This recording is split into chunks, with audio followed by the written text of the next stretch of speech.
Here to give you an update on the measles outbreak in Auckland. With me I have Dr. Caroline McElnay, who's the Director of Public Health at the Ministry of Health, who can also help answer questions. Obviously, the situation is very serious, and we've been monitoring it since March. This is mirroring a global outbreak of measles that's being experienced in many other countries, many other developed countries.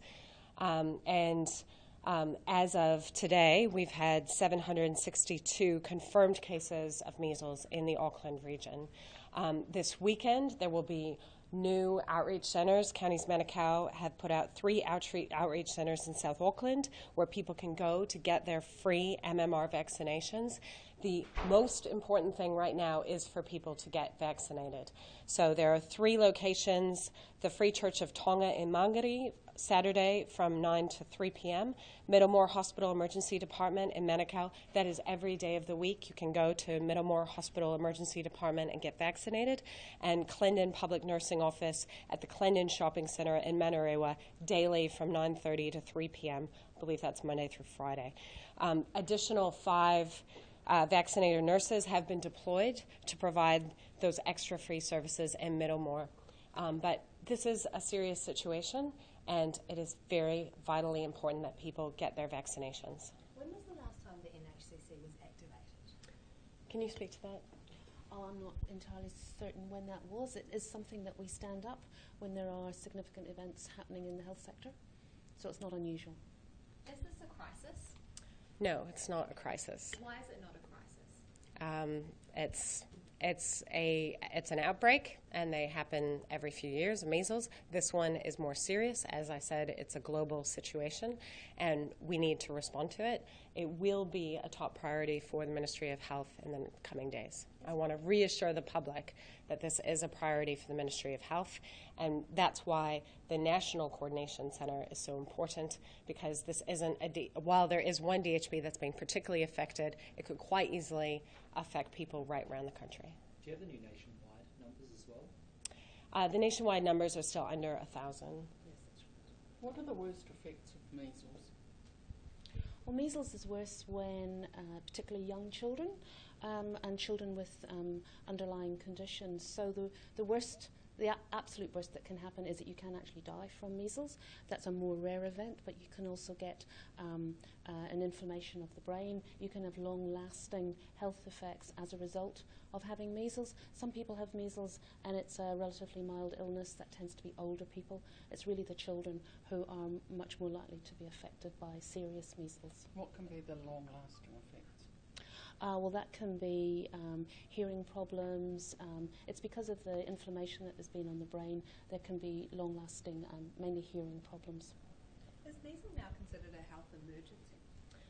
I would say that what we have is an outbreak in Auckland that we've been monitoring, and there is risk because it's a very contagious illness of it spreading. That's why it's so important for people to get vaccinated. This is a preventable illness, and the best way and only way to prevent it is to get vaccinated. When does it become an epidemic?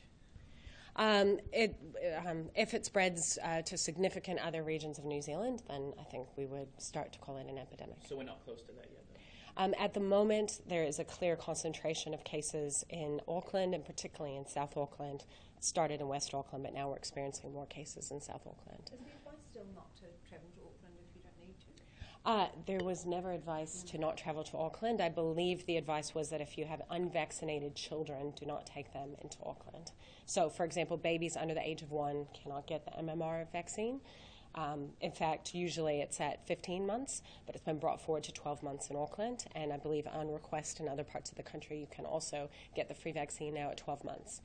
What can you tell us about events and things that, like obviously the secondary sports tournament has been cancelled as a result of this? Is there likely to be follow-ons from that? If there are any people organising events who have concerns, the best thing to do is to contact your local medical officer to find out if you have questions or concerns about what should happen with I mean, events. that's pretty significant though, isn't it, to cancel a secondary schools tournament as a result of this? Yeah. And ultimately, it's really important that people, if they have questions or concerns or they want further information about what they should do, to contact the local medical officer of health. In Auckland, there is a team, the Auckland Regional Public Health Team, and the local medical officer of health is William Ranger. He heads up a team. How problematic is airports? What do you mean? What's your question? I mean, they're a big area with a lot of people coming through from various places. We've been in contact with a lot of people. So is that an area you need to really concentrate on? Well, it's another opportunity for mixing, and that's why we're really focused on the vaccination message to protect yourself if you're not immune. As the measles cases continue to increase, that always becomes a possibility that you're more likely to encounter somebody who's actually infectious. So at this stage, we're really focusing on the message to get vaccinated. Do we have enough stock of the MMR vaccine? Yes, there's no shortage of MMR vaccines. So they're free, they're available, there's extra outreach in South Auckland, and I would encourage everyone to ensure that they are vaccinated, especially if you have young children. Are you expecting this to get much worse, or are we at the peak at the moment? I think that it's possible there will be more cases, that we're not yet at the peak, but I'm not the expert, really. That's up to the public health experts to say. Why wasn't anything done sooner about the immunisation rates?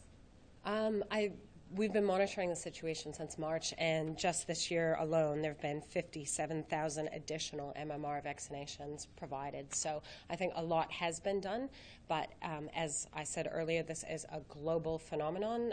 The increase in the number of measles this year has been 3 times higher than previous year.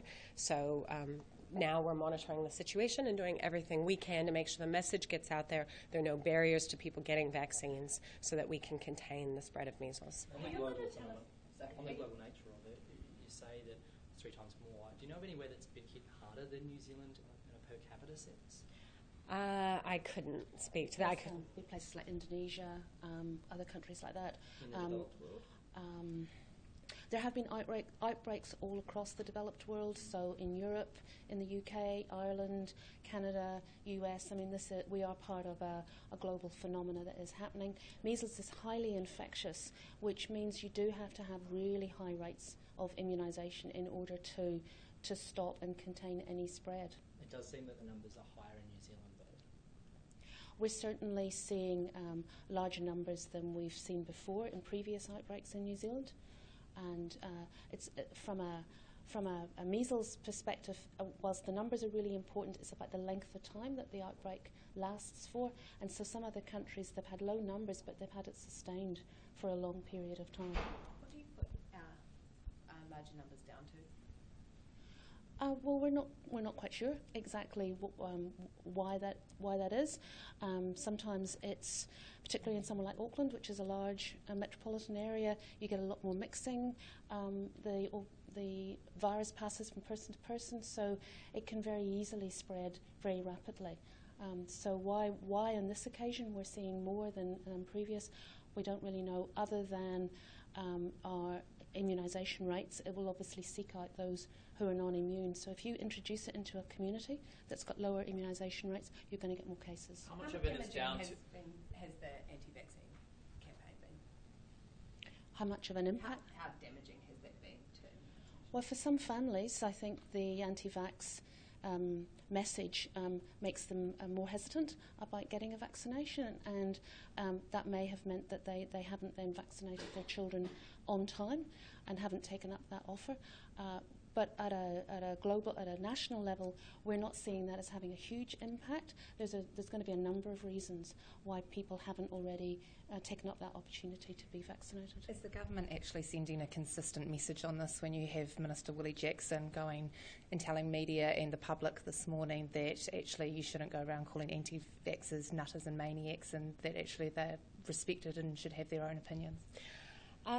My message and the Prime Minister's message is that get vaccinated. You don't need to fear vaccines. They are good for your health. They will protect you from illnesses like measles.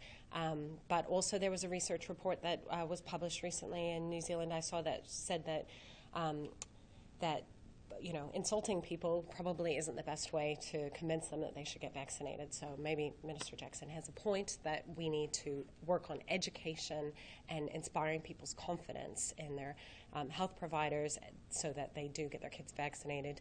Again, from what I've seen, the biggest reason people aren't vaccinated isn't because they're afraid of vaccination. It's actually just logistical barriers because they're juggling multiple jobs. They can't get to their GP. Maybe they've had to move a lot because they don't have security of where they're living. So, what's your message to people spreading an anti-vax message? My message to everyone is get vaccinated, and that's the best way to protect you from measles. Is an immunisation campaign at this point enough? Are there any other measures that you can take just to curb this in the next couple of weeks? Well, immunisation is always going to be your best protection against measles. When you have a case, there's a very rapid public health response that kicks in, which is about limiting the movement of those cases. That's to try to stop the spread. But really what this demonstrates is you need to have high immunisation rates at all times. So whilst we can increase the immunisation now as a result of this outbreak, actually we constantly are being we're at risk of new cases of measles coming into New Zealand all the time from overseas, so we have to keep our immunisation rates high at all times. The Minister's got another appointment, so we'll just take that one last question. Can you just tell us a little bit more about the NHCC? Where is it located? What extra power does it have? Is it taking over from all of the DHBs? How does it work? It's additional resources set up by the Ministry of Health that will help coordinate, particularly information right across the country. But it's a coordination function, really. It's located at the Ministry of Health building, and it provides that single point of contact for Auckland in particular, but also then for the other DHBs. So it allows us to have a more streamlined communication approach, but also then to be able to get a much better picture of what's happening across the country and get the consistent advice and information out across the country. I appreciate it. That's all about scalability, and we're not doing anything different in terms of what we were doing before, but as the outbreak has increased and as we're very conscious that this may continue to escalate, we need to set this up now so that we can then make sure the outbreak doesn't spread. So it's just scalability. Thanks, everyone. We'll have to wrap up here. Thank you.